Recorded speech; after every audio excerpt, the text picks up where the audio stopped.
किया तो पर्दा, उसमें वो मेरे हस्बैंड थे। मैंने उसे भी कुछ नहीं कहा, उसे भी कुछ नहीं कहा। मैं कैंची और सूट जैसे उठाया, मैं घर चली आई। मैं रोने लगी। घर आके मैंने कहा अच्छा ये हो रहा था।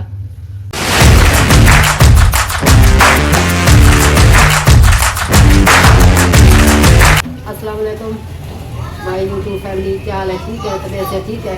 उम्मीद करती हूँ आप अल्लाह की रहमत से और प्यारे नबी मोहम्मद सल्लल्लाहु अलैहि वसल्लम की दुआ से आप सब खैरियत से होंगे, बरकत से होंगे और मेरे लिए भी लाजिम दुआ कर रहे होंगे।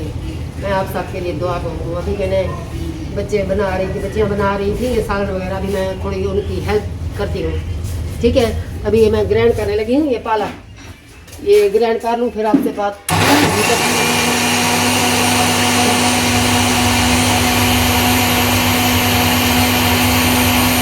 अभी ये हम ग्राइंड करने लगे हैं। ये पालक ग्राइंड करने के बाद बना रहे हैं। आजा वैसे लेट हो गई है खाने में, क्योंकि कुछ मेहमान आ गए थे इसलिए। अभी जब बच्चा मतलब डरती है ना ऐसे काम करने से। बस हो गई है तो ठीक है, अभी रख दो। हाँ जी, घर की तरफ और अपना दूसरा अपना रूम जो है ना वो रिव्यू कराती हूँ। आ जाइए। और ये हमारा दूसरा रूम है।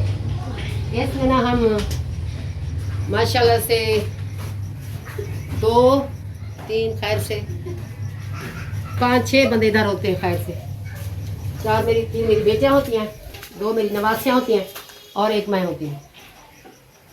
बाकी हाल वाल आपसे करना है। आप लोगों का तावन भी चल रहा है मेरे साथ, क्योंकि वो मेरी वीडियो में नज़र आ रहा है माशाल्लाह से।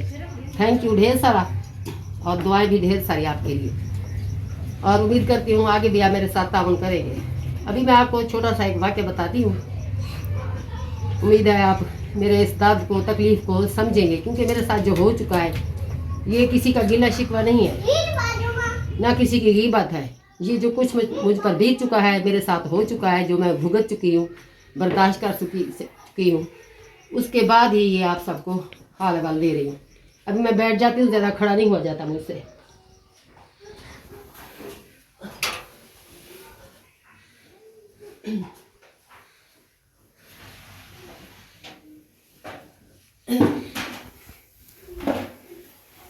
हाल वाल ये था कि मतलब एक मरतबा ऐसा हुआ था। मतलब मैं अपने शौहर की चालाकियाँ आपको बता रही हूँ, जो मेरे साथ करता रहा है। मतलब कैसे धोखे से और कैसे मुझे बेवकूफ़ बना के वो उसके साथ ताल्लुकात मजबूत बनाता रहा और मुझे बेवकूफ़ बनाता रहा और मेरे साथ ताल्लुक ख़त्म करता रहा। एक बार ऐसा हुआ कि गर्मियों के दिन थे, हम छत पर ही, जैसे मैंने आपको पहले बताया था पिछली वीडियो में, हम छत पर ही सोते हैं सारा मोहल्ला, क्योंकि मकान छोटे छोटे हैं सबके। मतलब मैं बता रही थी आपको, सबके घर मतलब छोटे छोटे हैं, तो ज़हर छतों पर भी सभी होते हैं। हमारे मोहल्ले में ख़ास कर, क्योंकि सभी रिश्तेदार हैं, कोई ख़ास पर्दा वगैरह नहीं होता। बस सुबह मतलब रात को देर से जाते हैं और सुबह जल्दी उठकर आ जाते हैं नमाज के टाइम। तो इस तरह होता रहा। मतलब उस रात ये हुआ कि मैंने खाना वगैरह बनाया, सब बच्चों ने खाया, तो एंड में चाय बनाने लगी थी, तो उन्होंने कहा कि मैं खुद बना लेता हूँ, आप जाओ ऊपर रेस्ट करो। तो मैं छत पर बैठी रही, क्योंकि नीचे ही किचन था और नीचे ही सब कुछ था, दूध वगैरह। तो वो चाय बनाने लगे। काफ़ी टाइम हो गया, तकरीबन 1 आधा घंटा हो गया था। मैंने कहा ये कैसी चाय बना रहे हैं, काफ़ी लेट हो गया है।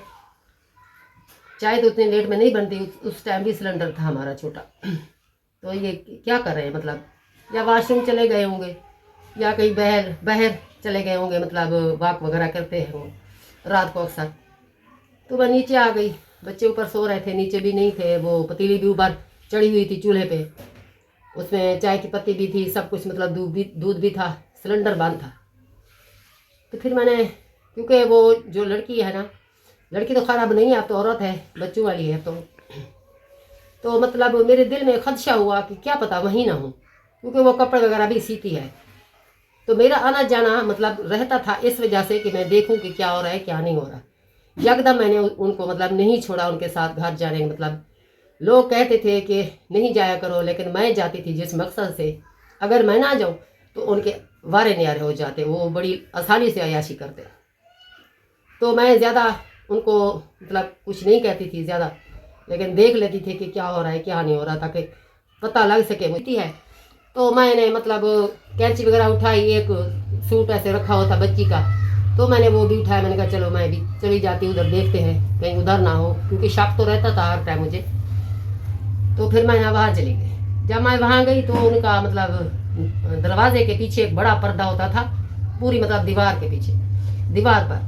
तो पर्दे के पीछे से मुझे कुछ लगा कि कोई मतलब बोरी वगैरह रखी हुई है, पता नहीं क्या सामान रखा हुआ है। तो फिर मैंने कहा ये क्या है, मतलब क्या रख रही है, उसमें क्या रखा है। तो बोलती है कुछ नहीं है, वो पता नहीं भों बोलते हैं जिसको, मतलब जिसके साथ लेपा वगैरह देते हैं, तो हमने वो मंगवाया है, तो वो बोरी रखी हुई है।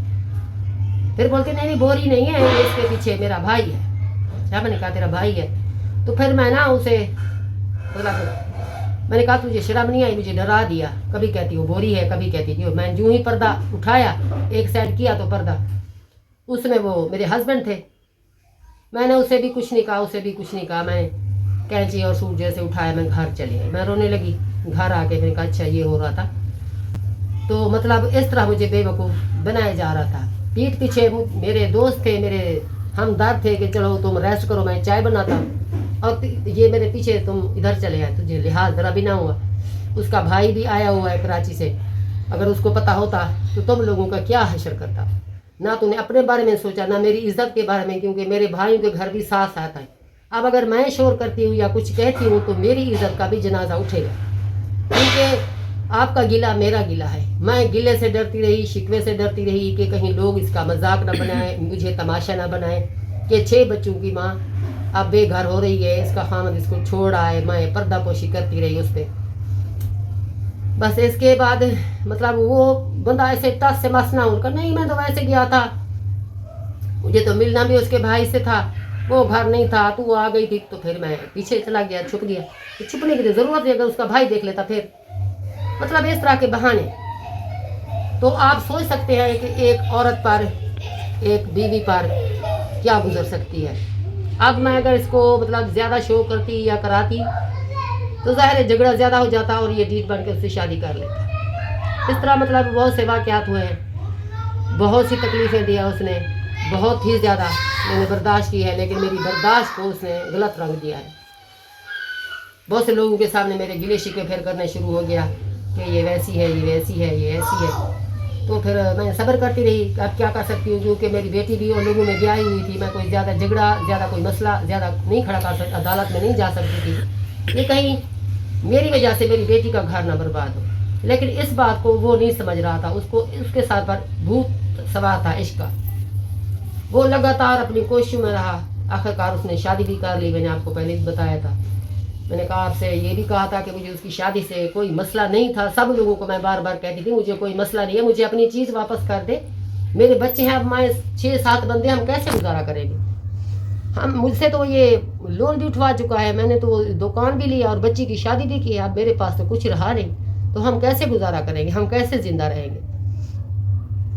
कुछ समझ में नहीं आ रहा था, बस ऐसे ही चलता रहा। फिर भाई ने भी बड़ा ताउन किया था मेरे साथ, मतलब दे दिया करते थे 1000 दो, उसमें गुजारा कर लेते थे। कभी कुछ पकाया, कभी कुछ नहीं पकाया। आज भी यही हालात चल रहे हैं। अभी मेरी बेटी ने कल माशाल्लाह से FSC में अच्छे नंबर पास किए हैं, उसकी सप्ली आ गई थी तो उसने वो क्लियर कर ली। लेकिन अब उसका मसला एडमिशन का है, ना मेरे पास एडमिशन के पैसे हैं, ना मैं उसका दाखिला करवा रही हूँ एडमिशन। तो सोच विचार में है, अल्लाह कहीं से मदद कर दे, कहीं से हेल्प कर दे, कहीं से कोई मुआवजा हो जाए, ताकि मेरे बच्चों में आसानियाँ पैदा हो सके, उनके मसले मसाइल में, उनके मुस्तकबिल के लिए कोई आगे सोच सकूं, कुछ कर सकूं। जिंदा हूं ना होने के बराबर, कुछ कर नहीं सकती। जब कुछ है ही नहीं मेरे पास तो फिर मैं क्या कर सकती हूं। आप दुआ करें, हेल्प करें, और मेरे चैनल को सब्सक्राइब करें। मैं आपके लिए दिल से दुआ करती हूं, अल्लाह ताला आप लोगों को भी कामयाब करे। आप लोग शायद कुछ लोग होंगे यूट्यूबर बड़े बड़े जिन्होंने कामयाबी हासिल की है, तो मैं ये तो नहीं कहती मैं उन जैसी हूँ या उन जैसी बनना चाहती हूँ, लेकिन कुछ कामयाबी हासिल करना चाहती हूँ। मेरे लिए आप मुझे सपोर्ट करें, तभी मैं हो सकती हूँ। मेरे चैनल को सब्सक्राइब करें, और जैसे हो सकता है मतलब वो चैनल में ना वो शूट आउट होता है, पता नहीं क्या होता है, वो भी करें मेरे चैनल को। तो आपको दुआएं दूंगी। आपकी माँ की उम्र की हूँ, बहन की उम्र की हूँ, किसी की बेटी की उम्र की हूँ, तो हो सके तो मुझे हेल्प करें, मुझे सपोर्ट करें। मैं आपकी ताउन की मुंतज़िर हूँ और इंतज़ार में हूँ। इंशाल्लाह मेरे दिन रब लाजिम फेर देगा इंशाल्लाह, आप लोगों के ताउन से, आप लोगों की वजह से इंशाल्लाह बहुत जल्द मैं कामयाबी हासिल कर लूँगी। मुझे कोई बड़े महल नहीं चाहिए बेटा, बहन भाई जो भी मुझे सुन रहे हैं, मुझे कोई महल नहीं चाहिए, मुझे कोई ज़्यादा जायदाद नहीं चाहिए, बस इतना चाहिए बच्चों का गुजर बसर, उनका मुस्तकबिल बना सकूं। अभी इसी सोच विचार में हूँ, इसलिए इस प्लेटफार्म पे आई हूँ यूट्यूब पे। ये समझें, मुझे तो ऐसा ही लगता है क्योंकि मैंने काफ़ी देखे भी हैं चैनल, तो मुझे तो यूँ लगता है ये एक गरीबों का ठिकाना है, जिसकी वजह से गरीब आके चलकर अपना मुस्तकबिल बना सकता है। इसी कोशिश में मैं भी यहाँ पे आई हूँ। आपका तावन चाहिए, आपकी सपोर्ट चाहिए। आप मुझे लाइक करें, शेयर करें। आपकी बहुत बहुत मेहरबानी। थैंक यू ढेर सारा। अस्सलाम वालेकुम।